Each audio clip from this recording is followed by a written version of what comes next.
Audiobook Motivasi Bahasa Indonesia. Judul buku Steve Jobs by Walter Isaacson. Karya Walter Isaacson. Penerbit Bentang. Narator Denny Mulyadi.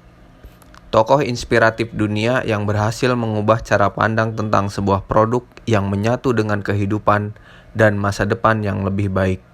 Bagaimana seorang inspirator ini dipandang oleh orang-orang terdekatnya? Simak terus dalam kisah hidupnya. Bab 8. Xerox dan Lisa. Antarmuka pengguna grafis. Seorang bayi baru.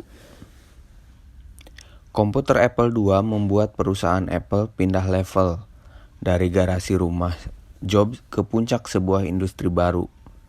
Penjualannya meningkat tajam dari 2.500 buah pada 1977 menjadi 210.000 buah pada 1981. Namun, Jobs merasa gelisah. Apple II tidak mungkin sukses untuk selamanya. Dia juga tahu bahwa sebesar apapun usaha yang dilakukannya untuk mengemas komputer tersebut, mulai dari menyambungkan kabel daya hingga membuat kotak, komputer tersebut akan selalu dianggap sebagai karya besar Wozniak. Dia membutuhkan mesinnya sendiri. Lebih dari itu, dia menginginkan sebuah produk yang dalam kalimatnya sendiri meninggalkan kesan mendalam di benak masyarakat. Pada awalnya, dia berharap Apple III adalah berperan seperti apa yang diimpikannya. Komputer tersebut akan memiliki memori dengan kapasitas yang lebih besar, layar yang akan menampilkan 80 karakter, bukan yang 40 karakter, dan layar yang dapat menampilkan huruf besar maupun huruf kecil. Dalam rangka menuruti hasratnya terhadap desain industri, Jobs memutuskan sendiri ukuran dan bentuk kotak luar komputernya. Dia juga tidak memperbolehkan siapapun mengubahnya, bahkan ketika kelompok insinyur menambahkan beberapa komponen lagi ke dalam papan sirkuit. Hasilnya adalah papan penuh dengan tempelan konektor buruk yang sering mati. Ketika Apple III mulai dikirimkan kepada distributor pada bulan Mei 1980, komputer tersebut dianggap sebagai produk gagal. Randy Wigginton, salah seorang insinyur, mengatakan Apple III mirip seorang bayi yang dikandung karena pesta seks bersama, dan kemudian semua orang menderita sakit kepala yang parah. Lalu lahirlah makhluk kecil menyebalkan, dan semua orang berkata bahwa dia bukan anakku. Pada saat itu Jobs menjauhkan diri dari Apple III dan berusaha keras mencari cara untuk memproduksi sesuatu yang sangat berbeda. Pada awalnya, dia tergoda dengan ide layar sentuh, tetapi dia merasa frustasi. Pada salah satu peragaan teknologi tersebut, dia datang terlambat. Merasa sedikit gelisah, kemudian mendadak menyela para insinyur di tengah-tengah presentasi mereka. Dia dengan kasar mengatakan, "Terima kasih." Mereka bingung. "Kau ingin kami pergi?" tanya salah seorang insinyur. Jobs menjawab, "Ya." Kemudian dia berbisik kepada para rekannya bahwa mereka membuang-buang waktunya untuk mendengarkan presentasi itu. Selanjutnya, Jobs dan Apple mempekerjakan dua insinyur dari Hewlett Packard, HP, untuk melahirkan komputer yang benar-benar baru. Nama yang dipilih Jobs untuk komputer tersebut akan membuat psikiater yang paling lesu sekalipun menjadi terkesiap, yaitu Lisa. Beberapa komputer lain ada yang diberi nama sesuai dengan nama putri pembuatnya, tetapi Lisa adalah seorang putri yang ditinggalkan oleh Jobs dan belum sepenuhnya diakui sebagai putrinya. Mungkin dia melakukannya karena merasa bersalah, kata Andre Cunningham, yang bekerja untuk Regis McKenna dalam mempromosikan proyek tersebut. Kami harus mencari kepanjangan untuk kata tersebut sehingga kami dapat mengatakan bahwa komputer tersebut tidak diberi nama Lisa seperti nama anak Jobs. Salah satu kepanjangan yang mereka temukan adalah Local Integrated System Architecture, arsitektur sistem terpadu lokal. Meskipun kepanjangan itu tidak memiliki arti apapun, perpaduan kata itu menjadi penjelasan resmi bagi nama komputer baru mereka. Di antara para insinyur, nama tersebut diplesetkan menjadi Lisa, invented, stupid, akronim ngawur yang ditemukan. Beberapa tahun kemudian, ketika saya bertanya tentang nama tersebut, Jobs mengakui bahwa itu jelas nama putriku. Lisa diproduksi sebagai sebuah komputer seharga $2.000 yang menggunakan mikroprosesor 16 bit, bukan 8 bit seperti yang digunakan pada Apple II. Tanpa keahlian Wozniak yang masih mengerjakan penyempurnaan Apple II secara diam-diam, para insinyur mulai memproduksi komputer sederhana dengan tampilan teks konvensional. Komputer sederhana itu tidak mampu mendorong mikroprosesor yang lebih kuat untuk melakukan hal-hal yang lebih menyenangkan. Jobs mulai tidak sabar karena melihat betapa membosankannya komputer tersebut. Ada seorang ahli pemrograman yang membuat komputer tersebut menjadi lebih hidup, yaitu Bill Atkinson. Pria tersebut adalah mahasiswa S3 di bidang ilmu saraf yang pernah bereksperimen dengan banyak sekali LSD. Ketika pria tersebut diminta untuk bekerja di Apple, dia menolak.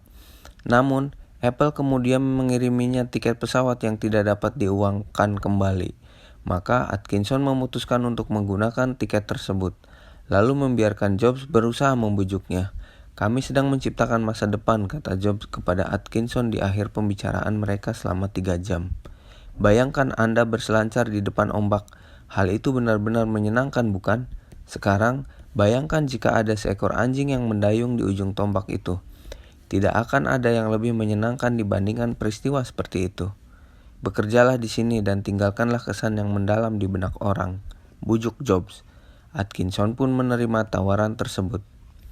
Dengan rambut berantakan dan kumis tebal yang tidak bisa menyembunyikan wajahnya yang lucu, Atkinson memiliki perpaduan antara kepandaian Woz dan hasrat Jobs untuk memproduksi produk yang sangat keren. Tugas pertama Atkinson adalah mengembangkan sebuah program yang berfungsi untuk menelusuri portofolio saham. Dia secara otomatis menelpon layanan Dow Jones untuk mendapatkan beberapa informasi, kemudian menutup teleponnya. "Aku harus membuat program tersebut dengan cepat karena sudah ada iklan majalah untuk Apple yang menanti." Calon iklan Apple itu memperlihatkan seorang suami yang sedang berada di depan meja dapur. Dia terlihat memandangi layar Apple II yang dipenuhi dengan grafik harga saham, dan istrinya menatapnya dengan berseri-seri. "Tetapi program komputer semacam itu belum ada, jadi aku harus segera menciptakannya." Kemudian, Atkinson menciptakan versi Pascal, yaitu bahasa pemrograman tingkat tinggi untuk Apple II. Jobs menolak program tersebut karena menganggap Apple II hanya membutuhkan BASIC. Akan tetapi, dia kemudian mengatakan kepada Atkinson, "Karena kau sangat bersemangat dengan program tersebut, kuberi kau waktu 6 hari untuk membuktikan kalau aku salah." Atkinson melakukannya, dan Jobs menghormati pria tersebut sejak saat itu. Pada musim gugur 1979, Apple melahirkan 3 produk yang berpotensi menjadi penerus Apple II. Ada Apple III yang ditakdirkan sebagai produk gagal.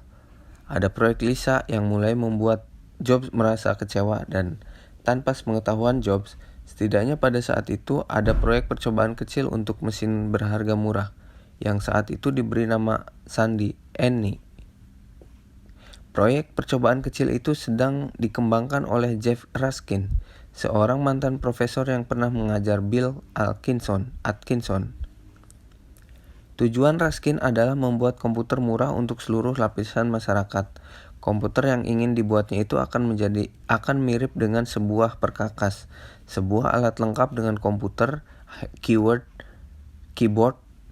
monitor, dan perangkat lunak yang digabungkan menjadi satu dan memiliki antarmuka grafis. Dia berusaha mengajak para rekannya di Apple untuk mengunjungi sebuah pusat penelitian bergengsi tepat di jantung kota Palo Alto, Xerox PARC. Pusat penelitian Palo Alto milik perusahaan Xerox yang dikenal dengan Xerox PARC telah didirikan sejak 1970 dan berfungsi sebagai tempat pengembangan berbagai ide digital. Pusat penelitian tersebut terletak di tempat yang aman, yaitu 4.827 km dari kantor pusat perusahaan Xerox di Connecticut, bagian timur Laut Amerika, yang penuh dengan tekanan masalah penjualan. Salah satu pegawainya yang berwawasan ke depan adalah ilmuwan Alan Kay, Dia memiliki dua cara pandang yang dipercayai oleh Jobs. Dua pandangan itu adalah cara terbaik untuk meramalkan masa depan adalah dengan menciptakan masa depan itu sendiri. Dan orang-orang yang serius menekuni perangkat lunak seharusnya membuat perangkat keras mereka sendiri. Kay ingin mewujudkan visinya mengenai sebuah komputer pribadi kecil yang disebut dengan Dynabook. Rencananya komputer itu akan cukup mudah digunakan oleh anak-anak dari segala usia. Maka para perekayasa perangkat lunak Xerox PARC mulai mengembangkan grafis yang mudah digunakan dan dapat menggantikan semua barisan perintah, termasuk perintah DOS yang membuat layar komputer tampak menakutkan. Metafora yang mereka hasilkan adalah sebuah komputer kecil. Layanan dapat menampilkan banyak dokumen dan berkas, dan Anda juga bisa menggunakan tetikus untuk menunjuk atau memilih dokumen yang ingin Anda gunakan. Antarmuka penggunaan grafis ini atau Graphical User Interface yang dibaca GUI dipermudah oleh konsep lain yang dipelopori oleh Xerox PARC, yaitu pemetaan bit. Sampai saat itu sebagian besar komputer masih berbasis karakter. Jika Anda mengetik karakter di keyboard, maka komputer akan menampilkan karawaci tersebut di layar. Karakter tersebut biasanya berwarna kehijau-hijauan seperti fosfor di atas meja latar belakang yang gelap. Karena pada saat itu jumlah huruf, angka, dan simbolnya terbatas, Anda tidak membutuhkan seluruh kode untuk kekuatan pemrosesan komputer untuk yang melakukannya. Sebaliknya, para sistem pemetaan bit setia dan semua piksel di layar dikendalikan oleh bit dalam memori komputer untuk menampilkan sesuatu di layar, seperti sebuah huruf. Komputer harus memberitahu setiap piksel agar menjadi lebih terang atau lebih gelap. Jika kasusnya berkenan dengan tampilan warna, maka komputer akan memberitahu piksel mengenai warna apa yang harus keluar. Proses tersebut memang membutuhkan banyak daya komputer, tetapi akan menghasilkan grafis yang indah serta tulisan dan lampiran layar yang luar biasa. Pemetaan bit dan antarmuka grafis menjadi salah satu prototipe komputer buatan Xerox PARC. Dan bahwa pemrogramannya berorientasi pada objek seperti Smalltalk, J. Raskin menyimpulkan bahwa beberapa bagian dari fitur tersebut akan menjadi bagian masa depan bagi komputer. Jadi, dia mulai mendorong Jobs dan rekan lainnya di Apple untuk mengunjungi Xerox PARC. Raskin menghadapi satu masalah. Jobs menanggapi sebagai teoretikus angkuh atau bahan peledak. Raskin menghadapi satu masalah. Jobs menganggapnya sebagai tetikus angkuh atau jika menggunakan istilah Jobs, orang jenius yang menyebalkan. Oleh karena itu, Raskin meminta temannya Atkinson, orang yang termasuk salah satu kelompok yang dianggap jenius oleh Jobs, untuk meyakinkan Jobs agar mau mengamati apa yang terjadi di Xerox PARC. Salah satu hal yang tidak diketahui oleh Raskin adalah kenyataan bahwa Jobs sedang menghadapi tawaran yang lebih rumit. Divisi modal usaha bersama milik Xerox ini menjadi bagian dari putaran kedua pembiayaan Apple selama musim panas 1979. Jobs memberikan sebuah penawaran, "Aku akan mengizinkan kalian mengintervensikan $1 juta di Apple jika kalian membuka kain penutup Xerox PARC." Xerox menerima penawaran tersebut. Perusahaan yang tersebut setuju untuk menunjukkan komponen teknologinya sebagai Apple dan Sebagai imbalannya, Xerox diperbolehkan membeli 100.000 lembar saham dengan harga $10 per lembar.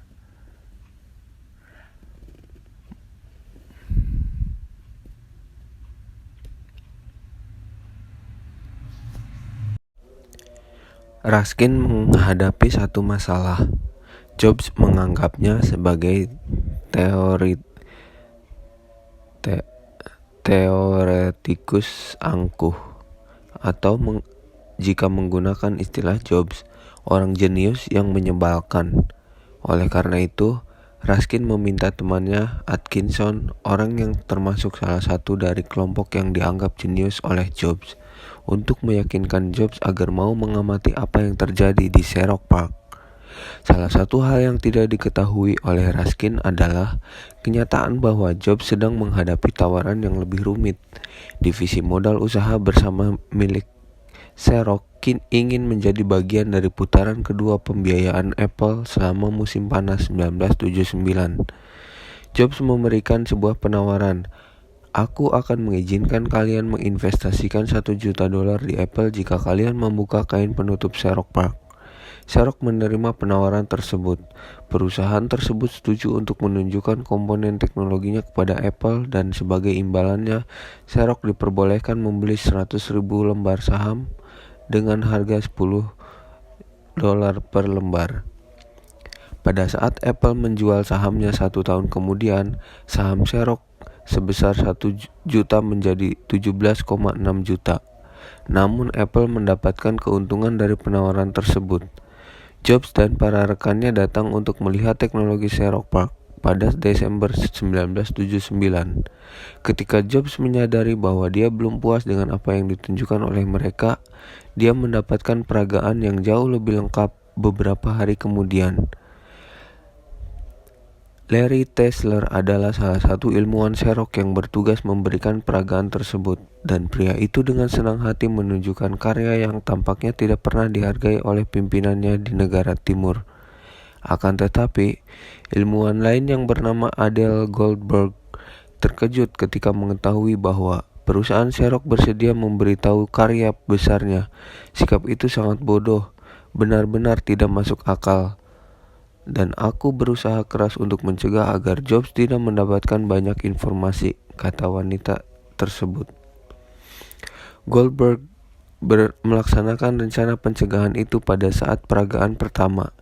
Jobs, Raskin, dan ketua tim Lisa yang bernama John Koch diantarkan memasuki lobi utama, di mana Xerox Alto telah dipersiapkan.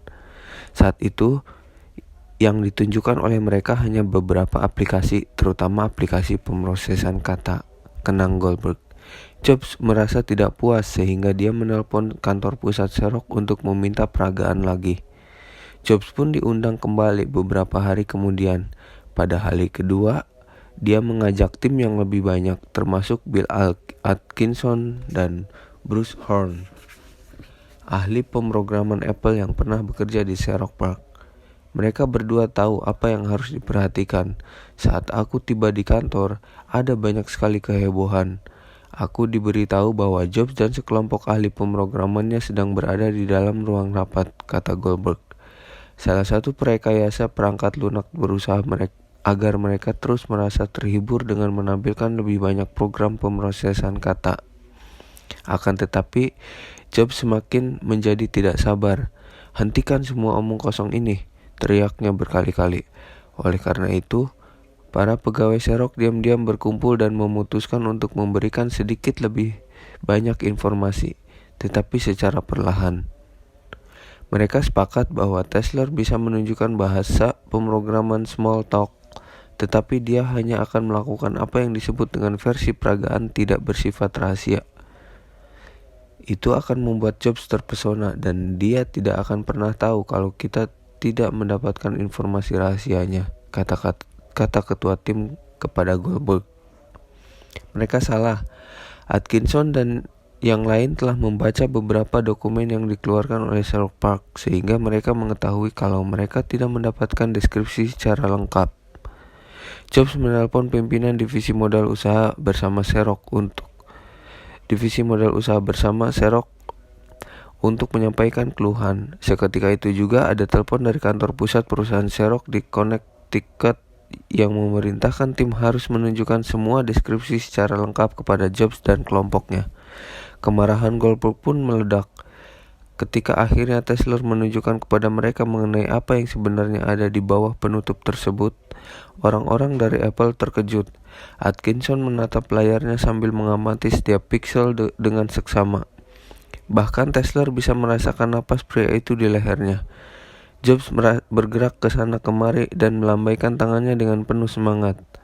Jobs melompat ke sana kemari berkali-kali sehingga aku tidak mengerti bagaimana sebenarnya dia melihat sebagian besar peragaan tersebut. Akan tetapi, dia ternyata benar-benar mengamatinya karena dia terus-menerus bertanya, kata Tesla.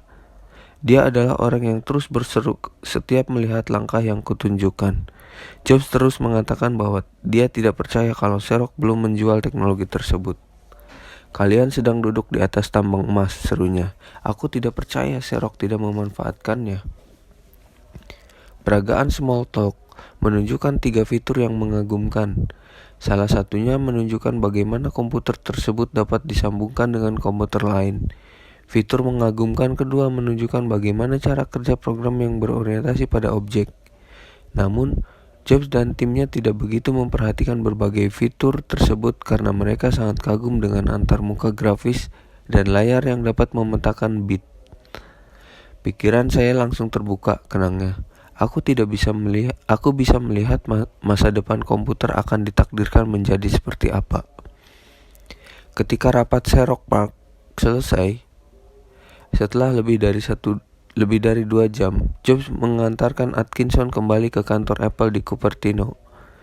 Mobilnya bergerak dengan kecepatan tinggi, begitu pula pikiran dan mulutnya. Itu dia, teriaknya, sambil menekankan setiap kata. Kita harus membuatnya. Itulah terobosan yang selama ini dicarinya, yaitu memproduksi komputer untuk masyarakat dengan desain yang menyenangkan, tetapi murah seperti milik arsitek modern Eichler, dan menggunakannya semudah peralatan dapur yang mengilap.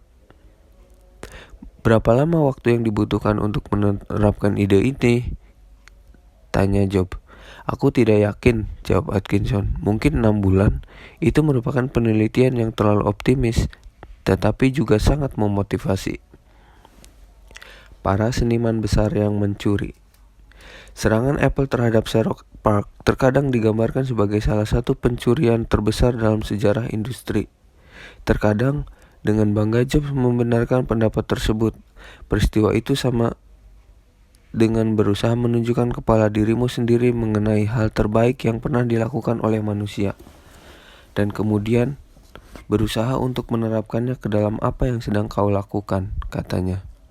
Maksudku, pelukis Picasso pernah berkata, seniman hebat itu meniru, sedangkan seniman besar mencuri. Dan kami tidak pernah merasa malu karena mencuri berbagai ide hebat. Pendapat lain yang terkadang juga dibenarkan oleh Jobs mengatakan bahwa apa yang terjadi bukanlah pencurian yang dilakukan oleh Apple, melainkan kesalahan yang dilakukan oleh Xerox. Mereka adalah ahli pembuat mesin fotokopi yang tidak tahu menahu tentang apa yang bisa dilakukan oleh sebuah komputer, kata Jobs mengenai manajemen Xerox. Mereka hanya kalah dalam kemenangan terbesar industri komputer. Sebenarnya, Xerox bisa saja memiliki seluruh industri komputer. Kedua pendapat tersebut mengandung banyak kebenaran, tetapi masih ada banyak kebenaran yang lain lagi. Ada perbedaan yang tidak jelas antara konsep dan produk jadi, seperti yang dikatakan oleh T.S. Eliot. Dalam sejarah inovasi, berbagai ide baru hanyalah sebagian dari proses tersebut, tetapi faktor pelaksanaan juga menjadi sama pentingnya. Jobs dan para perekayasa perangkat lunak Apple banyak memperbaiki ide antarmuka grafis yang mereka lihat di Xerox PARC, dan kemudian mereka mampu menerapkannya dengan cara yang tidak pernah bisa dilakukan oleh Xerox. Misalnya, mereka memperbaiki tetikus Xerox yang memiliki 3 tombol rumit dengan harga $300 per buah, tetapi tidak bisa bergulir dengan mulus. Setelah beberapa hari kunjungan keduanya ke Xerox PARC, Jobs pergi ke sebuah perusahaan desain industri setempat. Dia mengatakan kepada salah satu pendirinya, Denhovi bahwa dia menginginkan model tikus dengan satu tombol sederhana seharga $15, dan dia ingin tikus itu dapat berfungsi di atas mika, formika, dan atau celana jeansnya. Hovey pun menurutinya. Perbaikan yang dilakukan terhadap model tikus itu tidak hanya dari segi detail, tetapi juga seluruh konsepnya. Tikus milik Xerox PARC tidak dapat digunakan untuk menarik sebuah window ke arah sekeliling layar. Para perekayasa perangkat lunak Apple menemukan sebuah antarmuka grafis yang tidak hanya memungkinkan Anda untuk menarik window dan arsip ke sekeliling layar, tetapi Anda bahkan dapat memasukkannya ke dalam arsip. Sistem Xerox mewajibkan Anda untuk memilih sebuah perintah agar dapat melakukan apapun, mulai dari mengecilkan sebuah window hingga mengubah ekstensi yang berisi sebuah dokumen. Sistem Apple mengubah metafora komputer menjadi sebuah kenyataan virtual dengan membuat Anda dapat langsung menyentuh, mengubah, menarik, dan menyimpan apapun. Para perekayasa perangkat lunak Apple bekerja berdampingan dengan para desainer yang mendapat dorongan semangat dari Jobs setiap hari. Untuk memperbaiki konsep komputer rancangan mereka menambahkan berbagai ikon menyenangkan. Tambahan itu berupa menu turunan dari sebuah grafis yang ada di bagian atas setiap tampilan, dan kemampuan untuk membuka dokumen atau arsip dengan mengklik 2 kali. Hal itu bukan berarti bahwa para eksekutif Xerox mengabaikan apa yang telah diciptakan oleh para ilmuwannya di PARC. Sebenarnya mereka berusaha untuk memanfaatkan ide tersebut, dan dalam prosesnya mereka menunjukkan mengapa faktor mengenai pelaksanaan yang baik sama pentingnya dengan ide yang baik. Pada 1981, jauh sebelum komputer Lisa atau Macintosh diproduksi oleh Apple, mereka telah memperkenalkan Xerox Star. Xerox Star merupakan sebuah mesin yang menampilkan antarmuka pengguna grafis, tikus, tampilan yang memetakan bit, window, dan metafora di layar komputer. Namun, mesin tersebut sangat lambat, butuh beberapa menit untuk menyimpan dokumen besar, mahal, harganya $16.595 di toko eceran, dan hanya dijual untuk jaringan pasar konsumen perkantoran. Pada akhirnya, mesin tersebut menjadi produk gagal dan hanya terjual sejumlah 30.000 buah. Jobs dan timnya pergi ke sebuah gerai Xerox untuk melihat komputer jenis Star, sesaat setelah mesin tersebut dijual ke pasaran. Namun, mereka menganggap mesin tersebut tidak berguna sehingga Jobs mengatakan kepada para rekannya bahwa mereka tidak bisa mengeluarkan uang untuk membeli mesin tersebut. Kami sangat lega, kenang Jobs. Kami tahu bahwa mereka tidak membuatnya dengan benar dan bahwa kami bisa membuatnya dengan harga yang lebih murah. Beberapa minggu kemudian, Jobs menelpon Bob Belleville, salah satu desainer perangkat keras dalam tim Xerox Star. Semua yang pernah kau produksi sepanjang hidupmu adalah sampah, kata Jobs. Jadi mengapa kau tidak bekerja saja untukku? Belleville pun melakukannya, dan begitu juga dengan Larry Tesler. Dengan perasaan senang, Jobs mulai mengambil alih manajemen harian proyek Lisa, yang saat itu dikelola oleh John Koch, mantan insinyur HP. Tanpa menghiraukan Koch, Jobs mulai berhubungan langsung dengan Atkinson dan Tesler yang memasukkan beberapa idenya sendiri, khususnya mengenai desain antarmuka grafis Lisa. Dia menelpon tanpa kenal waktu. Dia bisa menelpon pukul 2 atau 5 pagi, kata Tesler.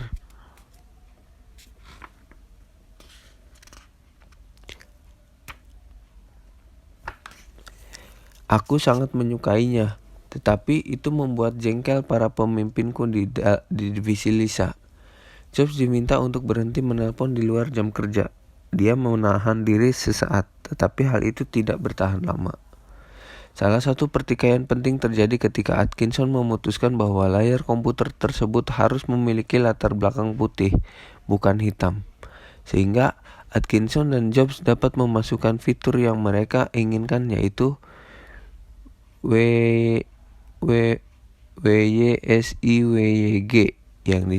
yang dibaca with a wig. With a wig merupakan layar merupakan singkatan dari what you see is what you get. Apa yang Anda lihat di layar adalah apa yang Anda dapatkan ketika Anda mencetaknya. Tim perangkat keras memprotesnya dengan sangat keras, kenang Atkinson. Mereka mengatakan bahwa hal itu akan memaksa kami untuk menggunakan fosfor yang jauh tidak tahan lama, dan akibatnya layar akan lebih sering berkedip. Oleh karena itu, Atkinson memanggil Jobs yang memihaknya. Semua anggota tim perangkat keras menggerutu, tetapi kemudian tetap pergi untuk mengerjakannya. Steve sendiri bukanlah seorang ahli rekayasa, tetapi dia sangat pandai dalam menilai jawaban orang. Dia tahu apakah para perekayasa itu membela diri atau tidak yakin dengan dirinya sendiri. Salah satu prestasi mengagumkan Atkinson saat ini, kita sangat terbiasa dengan fitur itu sehingga kita jarang memujinya, adalah membuat window yang ada di layar saling tumpang tindih sehingga window yang di atas dapat memotong window yang berada di bawah. Atkinson membuatnya sedemikian rupa sehingga Anda bisa menggerakkan window ini sama seperti menarik kertas di atas meja. Window yang ada di bawah dapat terlihat atau tidak terlihat ketika Anda berpisah ke window yang berada di atasnya. Tentu saja, apa yang Anda lihat di layar komputer bukanlah lapisan piksel di bawah piksel sehingga tidak ada window yang benar-benar bersembunyi di bawah window yang terlihat di atas. Untuk menciptakan ilusi window yang saling tumpang tindih tersebut, dibutuhkan program yang rumit, termasuk program yang disebut dengan region, wilayah. Atkinson menyemangati dirinya sendiri agar cara tersebut bisa berhasil karena dia pikir pernah melihat kemampuan seperti itu selama kunjungannya ke Xerox PARC. Sebenarnya orang-orang di PARC tidak pernah melakukan hal itu, dan kemudian mereka memberitahu Atkinson betapa kagumnya mereka melihat dia berhasil membuatnya. Aku merasa seperti orang yang naif, kata Atkinson, karena tidak tahu kalau hal itu tidak dapat dilakukan, tetapi aku bisa melakukannya. Atkinson bekerja sangat keras. Akibatnya, pada suatu pagi dalam keadaan linglung, dia menabrakkan Corvette-nya ke truk yang sedang parkir dan hampir membunuh dirinya sendiri. Seketika itu, Jobs pergi ke rumah sakit untuk menengoknya. Kami sangat mencemaskanmu, kata Jobs ketika Atkinson sadar. Atkinson tersenyum kesakitan dan menjawab, jangan khawatir, aku masih ingat region. Jobs juga ingin sekali agar tetikusnya bisa bergulir dengan lancar. Beberapa dokumen tidak akan bergerak secara bersamaan ketika Anda menggulirkan tetikus untuk melihatnya. Dia bersikeras agar semua fitur antarmuka tersebut membuat pengguna komputer merasa senang, kata Atkinson. Mereka juga menginginkan sebuah tetikus yang dapat menggerakkan kursor dengan mudah ke arah manapun, bukan hanya di atas, bawah, atau kanan kiri. Tetikus seperti ini membutuhkan pengguna sebuah bola, bukan dua roda seperti yang ada pada tetikus biasanya. Salah seorang insinyur mengatakan kepada Atkinson bahwa mereka tidak mungkin membuat tetikus semacam itu. Setelah Atkinson mengeluhkan hal tersebut kepada Jobs sambil makan malam, keesokan harinya Atkinson datang ke kantor dan menemukan bahwa Jobs telah memecat insinyur tersebut. Ketika pengganti insinyur tersebut bertemu dengan Atkinson, kalimat pertama yang dikatakan pria tersebut adalah, aku bisa membuat tetikus itu. Atkinson dan Jobs menjadi sahabat selama beberapa saat. Beberapa malam dilalui mereka dengan makan bersama di restoran Good Earth. Akan tetapi, John Katz dan para insinyur profesional lain dalam tim Lisa, yang sebagian besar berasal dari HP, membenci campur tangan Jobs. Mereka marah karena sering dihina. Selain itu, ada juga perselisihan mengenai masalah visi. Jobs ingin memproduksi Vox Lisa, sebuah produk sederhana yang mudah untuk masyarakat luas. Terjadi tarik ulur antara orang-orang seperti aku dan mereka. Aku menginginkan sebuah mesin sederhana, sedangkan mereka yang berasal dari HP seperti Katz ingin membidik pasar konsumen perusahaan, kenang Jobs. Baik Scott maupun Markula memainkan agar Apple mendapatkan beberapa pesanan produk Mereka menjadi semakin khawatir dengan sikap Jobs yang dianggap mengganggu. Oleh karena itu, pada September 1980, diam-diam mereka merencanakan reorganisasi. Katz ditempatkan sebagai manajer yang tidak dapat diganggu-gugat dari divisi Lisa. Jobs kehilangan kendalinya terhadap komputer yang dia beri nama sesuai dengan nama putrinya. Dia juga dibebas tugaskan dari posisinya sebagai wakil direktur penelitian dan pengembangan. Jobs dijadikan sebagai anggota dewan direksi non-eksekutif sehingga dia tetap bisa menjadi juru bicara Apple. Itu artinya Jobs tidak dapat mengendalikan perusahaan. Hal itu tentu saja menyakitkan. Aku marah dan merasa ditinggalkan oleh Markula, kata Jobs.